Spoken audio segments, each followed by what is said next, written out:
ബഹ്റൈനിലും സ്വദേശീവൽക്കരണം നടപ്പാക്കാൻ ഒരുങ്ങുകയാണ് അധികൃതർ.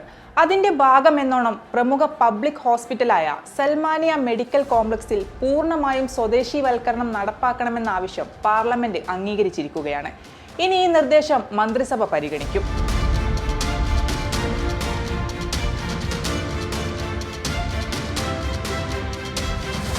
ലക്ഷ്യം കൈവരിക്കുന്നതിനായി തങ്ങൾ പ്രവർത്തിച്ചു വരികയാണെന്ന് ആരോഗ്യ മന്ത്രാലയവും സിവിൽ സർവീസ് കമ്മീഷനും അറിയിച്ചിട്ടുണ്ട്.